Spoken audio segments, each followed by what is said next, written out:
जय श्री राम दोस्तों, आप देख रहे हैं YouTube चैनल ज्ञान स्टार प्लस। तो दोस्तों, आप सभी का हार्दिक स्वागत और अभिनंदन। आज का प्रश्न है, जब महाराज दशरथ ने पुत्रेष्ट यज्ञ करवाया तो उसमें जो यज्ञदेव ने खीर दी थी उसमें केकई का भाग कहां चला गया। दोस्तों, ये हम आपको आज बताएंगे कि केकई का भाग सोचमोचक क्यों था। क्या होता है कि महाराज दशरथ का चौथा पन नजदीक आ गया, लेकिन महाराज दशरथ के कोई संतान नहीं हुई। फिर क्या होता है, जब महाराज दशरथ के हाथ से श्रवण कुमार मारा गया तो उसके पश्चात महाराज दुखी रहने लगे। इसके कुछ दिन पश्चात वशिष्ठ जी ने राजा के दोष निवृत्ति हेतु एवं पुत्र प्राप्ति हेतु राजा से सरयू के तट पर ऋषि श्रृंग को आमंत्रित कराकर पुत्रेष्ट यज्ञ करवाया और अंग देश के राजा रोमपाद, जो महाराज दशरथ के मित्र थे, उन्होंने ये सलाह दी। उन्होंने कहा कि ये हमारे मेहमान हैं, हमने हमारी पुत्री ऋषि श्रृंग को दी है, जिसका नाम दोस्तों शांता था। क्योंकि इसके पीछे एक कारण था कि रामायण में राम कलेवा में आया है कि त्यारी तो लक्ष्मण बहन स्वानता, सिंगी ऋषि के संग पधारी रंग बरसे गो। दोस्तों, ये किस कारण से श्रृंगी ऋषि को महाराज रोमपाद ने अपनी कन्या दी, इसका भी क्या कारण था, वह इसी जगह पर आज आपको मिल जाएगा इसका उत्तर।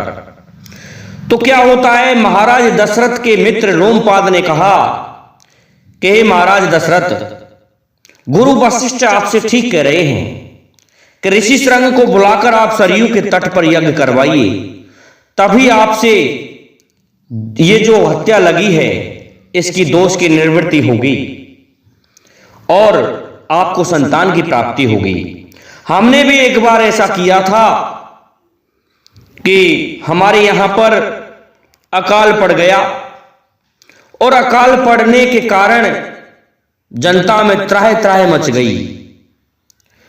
तब मंत्रियों ने रोमपाद को परामर्श दिया, अर्थात रोमपाद कहने लगे कि हमारे मंत्रियों ने हमसे कहा कि आप ऋषि श्रृंग को कैसे भी बुलवाइए और उन्हें बुलवा करके यहां यज्ञ कराइए, तभी वर्षा हो सकती है। दोस्तों, श्रृंगी ऋषि जो थे बड़े ही विद्वान और तपस्वी थे। तो क्या होता है, उन्होंने विवंड के आश्रम में वैश्याओं को भेजा और वैश्याओं को भेजकर नाच गान कर इन्हें पूजा भाव आलिंगन आदि के द्वारा जैसे तैसे अपने राज्य में बुलवाया। नृत्य करती हुई नृत्यांगनाएं इनको स्वागत के साथ में लेके आई थी। उस समय ये कुंवारे थे। तो ऋषि श्रृंग रोमपाद के यहां आ जाते हैं और इन्होंने यहां महाराज ने पहुंच करके स्वागत किया और फिर उनसे विनती की कि महाराज, हमारे यहां आप यज्ञ कीजिए। हे मुनीश्वर, आप तो वैश्याओं की छवि से यहां चले आए, ये अच्छी बात है। ये हमने ही नृत्यांगनाएं आपके यहां भेजी थी आपको बुलवाने के लिए। तो ऋषि श्रृंग ने राजा रोमपाद के राज्य में यज्ञ किया और उस यज्ञ में अग्निदेव प्रकट हुए और अग्निदेव ने उनकी इच्छा की पूर्ति का वरदान दिया और वहां बरसात हुई।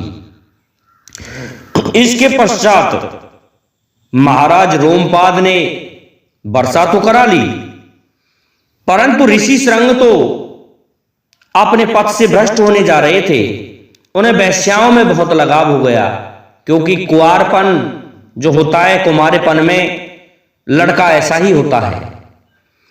तो उनकी शांति के लिए महाराज रोमपाद ने अपनी कन्या जो स्वांता थी वह उन्हें दी। उनका विवाह श्रृंगी ऋषि के साथ किया और फिर श्रृंगी ऋषि ग्रस्त जीवन बिताने लगे।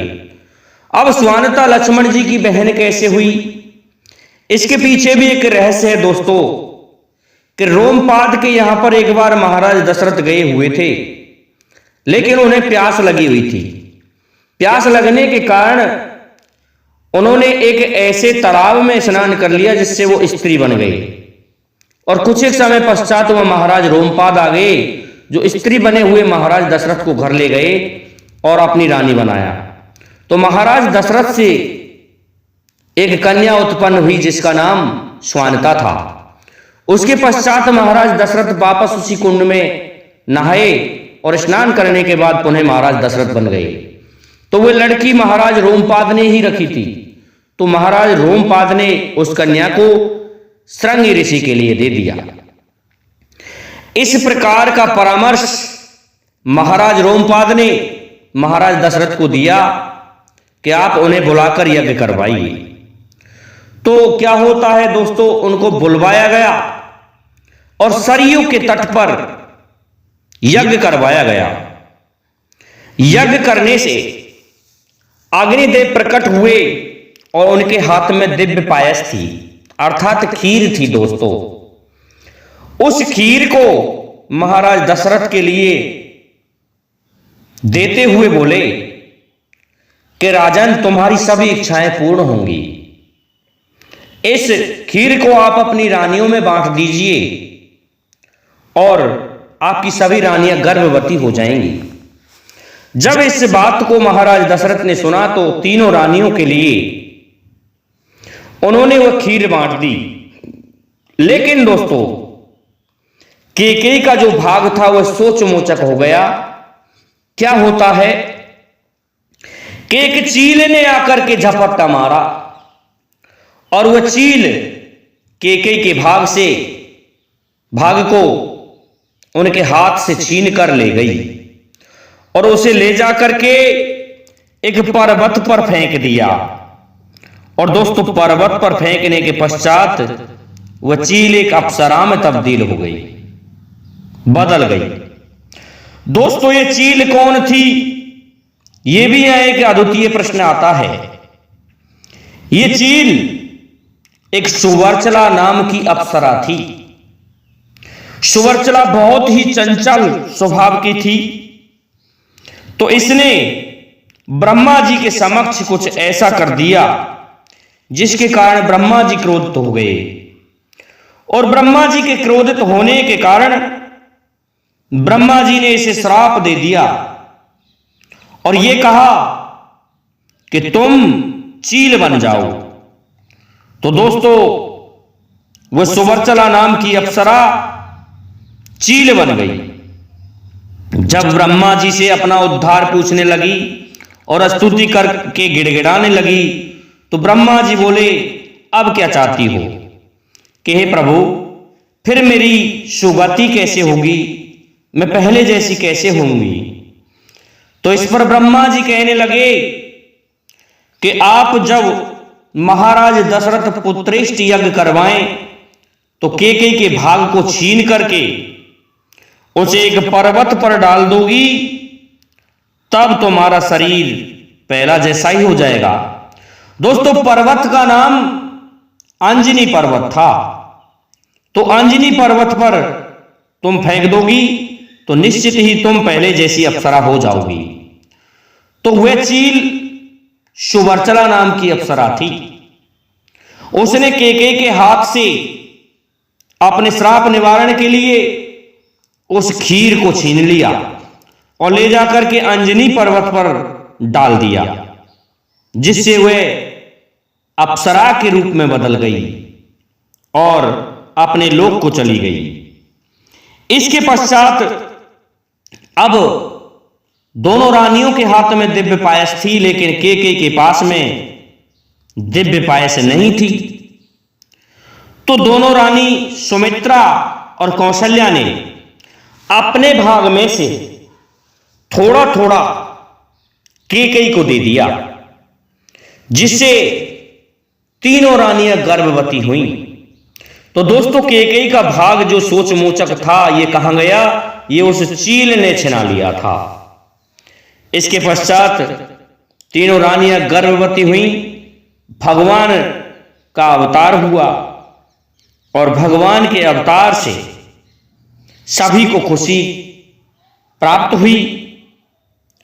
तो दोस्तों लक्ष्मण जी केवल एक अकेले पैदा हुए थे माता सुमित्रा के, भगवान राम मां कौशल्या के से पैदा हुए थे और कैकेयी के दो पुत्र पैदा हुए थे, भरत और शत्रुघ्न। दो इसी कारण पैदा हुए क्योंकि सुमित्रा ने अपना भाग में से थोड़ा सा भाग कैकेयी को दिया, इधर कौशल्या जी ने भी थोड़ा सा भाग कैकेयी के लिए दिया। तो शत्रुघ्न और भरत दोनों भाई अलग पैदा हुए, लेकिन एक का मोह तो भगवान राम में था।